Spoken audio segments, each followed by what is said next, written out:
53-то училище, 4-ти клас, Мартин Желев. Отказ от опълченците на Шипка. О, Шипка!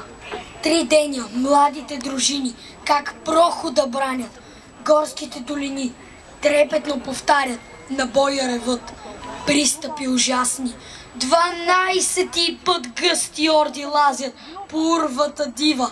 Тела я стелят, кръв я залива. С нов дъжд, куршуми, камъни, дървей. Дружините наши, оплискани с кърви, стрелят, отблъскват, без сигнал, без ред. Всеки гледа само да бъде напред. Гърди геройски, на смърт да изложи. Един враг повече, мъртъв да положи. Последният напън вече е настал. Тогава Столетов, наши генерал, ревна гороломно: млади опълченци, венчайте България с лаврови венци.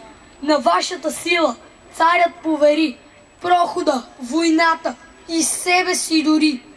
При тези думи силни дружини горди очакват геройски душманските орди. За сладката радост до крак да измрат пред цяла вселена на този славен ръд. С една смърт юнашка и с една победа България цяла сега нази гледа.